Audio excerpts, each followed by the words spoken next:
daawade haddii ay tahay markii kugu horreysay ee aad soo booqato Ibrahim Honest Official, fadlan subscribe, like, share iyo comment ha ilaawin gambaleelkana furo. mahadsanid. bismillahi raxmaani raxiim. asalaamu calaykum waraxmatullahi wabarakaatu. asxaabta kusoo dhawaada mowduuc yar oo kooban oo aan kaga hadlayno faa'iidada ay leedahay waxbarashada ama tacliinta. Importance of education. faa'iidada ay leedahay waxbarashada ama tacliinta. Education, waxbarashada, is the most element, waa shayga ugu muhiimsan in the evolution horumarka of the nation ee qaranka ama wadanka. Some people, dadka qaar across the world ee caalamka, would think waxay ku fikiri karaan that money, in lacagta, is an important factor, ay tahay shayga ugu muhiimsan. But laakiin it's wrong, waa mid khaldan. Because maxaa yeelay without education, waxbarasho la'aan ama tacliin la'aan, no money, lama helayo wax lacag ah. Learning waxbarashada is the major fact, waa shayga ama isha ugu muhiimsan, which taasoo is related la xiriirto to education, tacliinta.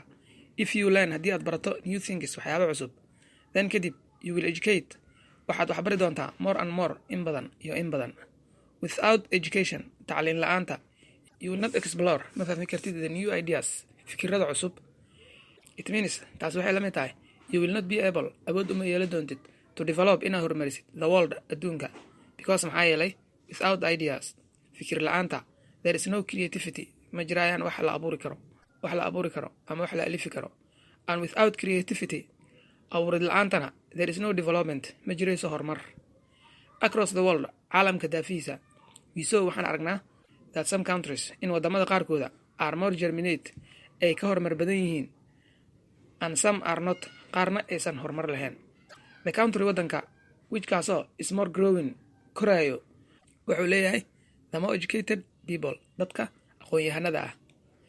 Ratio marka loo fiiriyo tirada, compares marka lala barbardhigo to the country wadan, which kaasoo is less developed, horumarkiisa uu kooban yahay ama yar yahay. Education, tacliinta, is the most tool, waa shayga ugu muhiimsan, which kaasoo provides, siiyo people, dadka required u baahan knowledge, tacliinta, skill, xirfada, technique, farsamada gacanta, and information iyo akhbaaraadka, and ables, waxay awood u siinaysaa marka them, dadkaas, to know, inay ogaadaan their rights, xuquuqdooda, and duties, iyo waajibaadkooda, toward, ku aadan their family, qoysaskooda, society, bulshada, and obviously, iyo si cad, nation, iyo qaranka waxay u qaban karaan. Education, tacliinta, expands, waxay horumarisaa the vision, aragtida, outlook, iyo aragtida sare, to see, si ay u arkaan the world, adduunka. Education, tacliinta, develops, waxay horumarisaa the capabilities, awoodaha, to fight, lagula dagaalami karo the injustice, cadaalad darrada, violence, shaqaaqadaha, corruption, musuqmaasuqa, and other factors, iyo qodobada kale oo la xiriira. Just as face, waa sida wejiga, is the mirror, kaasi oo muraayad u ah, of the heart, qalbiga. Level of education, heerka tacliinta ama heerka waxbarashada, develops, waxa uu horumariyaa the status, heerarka of the nation, ee qaranka ama wadanka uu leeyahay. Our system, habkeena waxbarashada, is like waxa waaye rich students, ardayda taajirka ah, get more, inay heli karaan this more education, tacliin badan, and poor people, dadka masaakiinta ana, will not, aysan heli karin.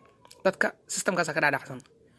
Education, tacliinta, in nowadays, beryahan dambe, becomes, waxay noqotay more costly, mid aad u qaali ah, such that, taasi oo poor parents, waalidiinta masaakiinta ah ama waalidiinta faqiirka ah, of the most talented student, ardayda ugu aragtida dheer, waalidiintooda, cannot even xitaa think, ma ku fikiri karaan of getting, inay helaan their words, waxa uga aadan admitted, si ay uga qaybgali lahaayeen into such institute, iskuulada ama gooba waxbarashada noocaas oo kale ah.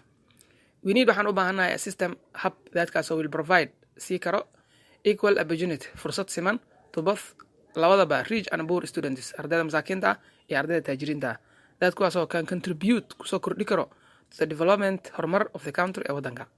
By providing, siinta education, tacliinta, we remove, waxaan ka saari karnaa meesha the poverty, fakriga, and every person, qof walbana, in the country, ee wadanka, will become, wuxuu noqon doonaa successful, mid ku guuleysto, and provides, waxa uuna bixi doonaa their contribution, kordhintooda ama wax ku diritaankooda, to developing, si ay u horumariyaan their country, wadankooda. Hence, sidaa darteed, can conclude, waxaan kusoo gebagabi karnaa that for an evolution, horumarka of a country, ee wadanka, there is need, waxaa jirta baahi of education, ee waxbarasho. We have to change, waa inaan bedelnaa the person's mind, maskaxda shaqsiga ama maskaxda dadka, and make aana ka dhigno our country waddankeena a developed country, waddan horumarsan. waxaan halkan kusoo gabagabeynaynaa muuqaalkii.